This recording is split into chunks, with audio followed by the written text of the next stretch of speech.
गणेश उत्सवानिमित्त मध्य आणि कोकण रेल्वेवरून 202 गणपती विशेष रेलगाड्या चालवण्याचा निर्णय मध्य कोकण रेल्वे प्रशासनाने घेतला आहे. प्रवाशांची गर्दी विभाजित करण्यासाठी या विशेष रेलगाड्या चालवण्यात येणार आहेत. तर या विशेष रेलगाड्यांचे तिकीट आरक्षण 21 जुलैपासून सुरू होणार असल्याची माहिती मध्य कोकण रेल्वे प्रशासनाने दिली. यंदा 7 सप्टेंबर रोजी गणेश उत्सवाला सुरुवात होणार आहे. मुंबईस्थित कोकणवासियांनी मूळ गावी जाण्यासाठी नियमित रेल्वेगाड्यांचे तिकीट आरक्षण केले आहे.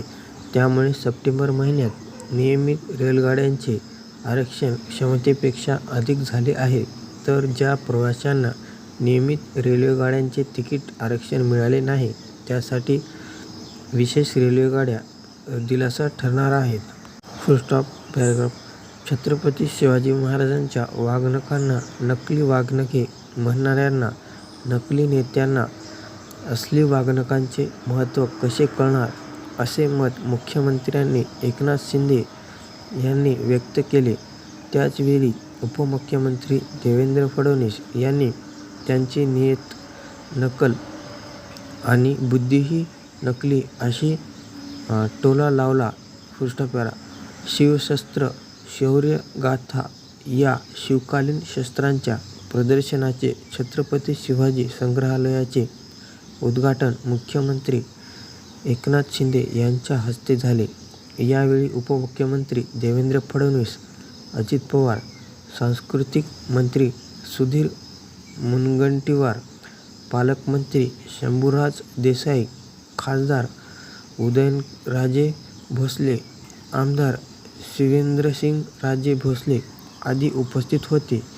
शिवरायांनी अफजलखानाला संपवला. ती वाघनखे ही महाराष्ट्राची शान आहे. आजचा दिवस राज्यासाठी खरोखर प्रेरणादायी आहे. मात्र विरोधी पक्ष अशा कार्यक्रमावर बहिष्कार टाकत आहेत. या बहिष्काराचे उत्तर शिवप्रेमी मावळे निश्चित देतील असा तिरस्कर्ष टोलाही मुख्यमंत्र्यांनी लावला. छत्रपती शिवरायांना अभिप्रेत असणारे रयतेचे राज्य महायुतीच्या माध्यमातून चालवले असल्याचे त्यांनी सांगितले. सकाळी मोठ्या उत्साहात शासकीय निवासस्थान ते छत्रपती शिवाजी संग्रहालय अशी मुख्यमंत्री, उपमुख्यमंत्री व प्रमुख पाहुण्यांची मुख्य मार्गावर मिरवणूक काढण्यात आली. त्यानंतर छत्रपती शिवाजी संग्रहालयात ठेवलेल्या वाघनखां सर्वांना पाहण्यासाठी खुली करण्यात आली. राष्ट्रवादी काँग्रेस अजित पवार गटाचे प्रदेशाध्यक्ष खासदार सुनील तटकरे यांनी नितीन गडकरींच्या खात्यातील राष्ट्रीय महामार्ग प्राधिकरणाच्या कामांबाबत नाराजी व्यक्त केली. मुंबई-गोवा महामार्गाच्या पाहणीनंतर रस्त्याचे ठेकेदार आणि संबंधित अधिकारी त्यांच्यावर निष्काळजी केल्याप्रकरणी फौजदारी गुन्हे दाखल करावेत अशी लेखी मागणी त्यांनी केली. मुंबई-गोवा महामार्गाचे काम गेल्या 13 वर्षांपासून रखडले आहे. अनेक प्रयत्न करूनही या मार्गाचे काम पूर्णत्वास जाऊ शकलेले नाही. मध्यंतरी नितीन गडकरी यांनी महामार्गाचे काम डिसेंबर 23 अखेरपर्यंत पूर्ण होईल याची ग्वाही दिली होती. मात्र तसे झाले नाही.